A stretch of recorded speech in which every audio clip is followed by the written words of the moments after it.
மறைந்த இசைஞானி இளையராஜாவுடைய மகளான பவதாரணியின் ஆன்மா சாந்தி அடையணும் அப்படின்னு நினைக்கிறவங்க இந்த வீடியோக்கு லைக் கொடுத்துட்டு தொடர்ந்து இந்த வீடியோவை பாருங்கள். கடுமையான புற்றுநோயால் பாதிக்கப்பட்டிருந்த இளையராஜாவின் மகளான பவதாரணி இலங்கையில் ஆயுர்வேத சிகிச்சை பெறுவதற்காக சென்றிருந்தார். ஆனால் அங்கு சிகிச்சை பலனின்றி நேற்று மாலை 5:20 மணியளவில் அவருடைய உயிர் பிரிந்தது. அவரது உடலானது இன்று சென்னை கொண்டுவரப்பட்டு இறுதி சடங்குகள் செய்யப்படவும் உள்ளது.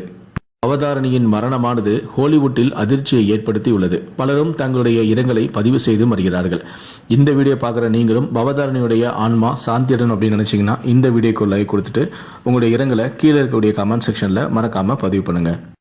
பின்னணி பாடகியாக ஏராளமான ஹிட் பாடல்களை கொடுத்தவர் தான் பவதாரணி. இசைஞானி இளையராஜாவின் மகள் என்ற அடையாளம் இருந்த போதிலும் அதை வைத்து மட்டுமே தன்னை ஹாலிவுட்டில் நிலைநிறுத்தவில்லை பவதாரணி. மயில் போல பொண்ணு ஒன்று என்று அவர் பாடிய பாடல் அவருக்கு தேசிய விருதை பெற்று தந்தது. ரசிகர்களின் இதயத்தை வருடும் வகையில் அமைந்திருந்தது அந்த பாடல். தன்னுடைய தந்தை இளையராஜாவின் இசையில்தான் இந்த பாடலை அவர் பாடியிருந்தார். முன்னதாக ராசையா படத்தில் மஸ்தானா மஸ்தானா என்று அவர் பாடிய பாடல் மிகப்பெரிய ஹிட்டும் கொடுத்தது. தன்னுடைய தனித்துவமான குரலால் ஏராளமான பாடல்களை பாடி ஏராளமான ரசிகர்களையும் பெற்றிருந்தார். தமிழில் ராசையா படத்தின் மூலம் பாடகியாக என்ட்ரி கொடுத்துள்ள இவர் முன்னதாக கடந்த 1984 ஆண்டிலேயே மைடியர் குட்டிச்சாத்தான் படத்தில் மலையாள வெர்ஷனில் பாடல் ஒன்றையும் பாடியுள்ளார். தொடர்ந்து ராசையா படத்தில் பாடும் வாய்ப்பு 1995 ஆண்டில்தான் இவருக்கு கிடைத்தது. தொடர்ந்து தன்னுடைய சகோதரர்களான கார்த்திக் ராஜா, யுவன் சங்கர் ராஜா இசையிலும் அடுத்தடுத்த பாடல்களை பாடி அசத்தினார்.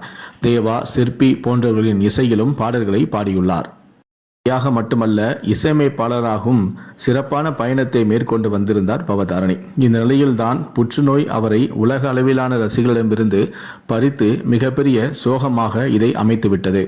இலங்கையில் ஆயுர்வேத சிகிச்சை மேற்கொள்வதற்காக பவதானியை அட்மிட் பண்ணியிருக்காங்க. அங்கே பரிசோதனை செய்த அவருடைய மருத்துவர் பவதானி உடல் ரொம்ப மோசமான நிலையில் இருக்கிறது உணர்ந்துக்கிட்டு பவதானி கூட வந்தவங்களை தனியாக அழைச்சிட்டு போய் சொல்லியிருக்காங்க.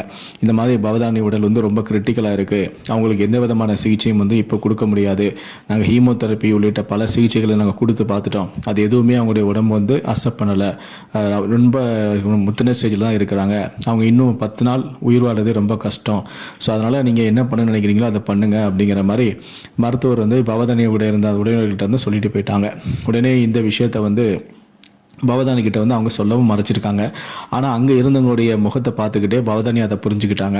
உடனே நம்ம சாவ போகிறோம் அப்படிங்கிறத உணர்ந்துக்கிட்டு நான் என்னுடைய அப்பா கிட்ட பேசணும்னு ஆசைப்பட்றேன், அவங்களுக்கு போட்டு கொடுங்க அப்படின்னு சொல்லி கேட்டிருக்காங்க. உடனே சரின்னு சொல்லிட்டு பவதானிக்கு ஃபோன் பஸ்ஸை கொடுத்துருக்காங்க. அப்போ இளையராஜா கிட்ட பவதானி பேசியிருக்காங்க. அப்பா இந்த மாதிரி நாங்கள் வந்ததை டாக்டர் பார்த்துட்டு ரொம்ப கிரிட்டிக்கலாக இருக்கிற மாதிரி தான் சொல்லியிருக்காங்க. ஏன்னா மற்றவங்களுடைய முகத்தெல்லாம் பார்க்கும்போது எனக்கு அப்படி தான் தெரியுது, நான் இன்னும் எத்தனை நாள் உயிர் வாழ போகிறேன்னு தெரியலையாப்பா, நான் உங்களை விட்டுட்டு போக போகிறேனப்பா, அம்மா கூட தான் இனி வைக்க போகிறேன் போல, அம்மா என்னை கூப்பிட்றாங்க, அம்மா என்னை கூப்பிட்றாங்க போல, இனி நான் அம்மாவோட தான் இருக்க போகிறேன், தம்பி நீங்கள் நல்லா பார்த்துக்கங்கப்பா, இவ்வளோ சின்ன வயசுலேயே உங்கள் எல்லாத்தையும் விட்டுட்டு போகிறத நினைக்கும் போது எனக்கு அழுகழுகையாக வருது அப்படின்னு சொல்லி அழுதுருக்காங்க. உடனே இளையராஜாவும் இல்லைம்மா அதெல்லாம் ஒன்றும் இல்லைம்மா, அதெல்லாம் ட்ரீட்மெண்ட் தான் கொடுக்குறேன்னு சொல்லிட்டாங்க, டாக்டர் உங்கள்கிட்ட யார் சொன்னா, நீயா கற்பனை பண்ணிக்காத, டாக்டர் உன்னை காப்பாற்றிடலான்னு சொல்லியிருக்காங்க அப்படின்னு சொல்லிட்டு இளையராஜாவும் தன்னுடைய மகளை தேர்த்திருக்காரு.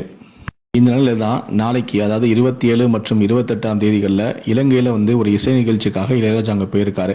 அங்கே போன இடத்துல தான் பவதாரணி கடைசி நிமிடங்களில் தன்னுடைய அப்பாவோட இருக்கணும் அப்படின்னு ஆசைப்பட்டிருக்காங்க. உடனே பதறி அடிச்சுக்கிட்டு அவர் மருத்துவமனைக்கு போயிருக்காரு. ஆனால் அவர் மருத்துவமனைக்கு போகிறதுக்குள்ளேயே பவதாரணியோட உயிர் பிரிஞ்சிருச்சு அப்படிங்கிற மாதிரி ஒரு அதிர்ச்சியான செய்தி தான் சொல்லியிருக்காங்க. கடைசி நிமிடத்தில் என்னுடைய மகக்கிட்ட இருக்க முடியாமல் போயிடுச்சு அப்படின்னு சொல்லி ஹாஸ்பிட்டலே இளையராஜா கதறி எழுதியிருக்காரு. இந்த வீடியோவை பற்றிய உங்களுடைய கருத்துக்களை கீழே இருக்கக்கூடிய கமெண்ட் செக்ஷனில் மறக்காமல் சொல்லுங்கள். முடிந்தளவுக்கு இந்த வீடியோவை மற்றவங்களுக்கும் ஷேர் பண்ணுங்கள். நன்றி, வணக்கம்.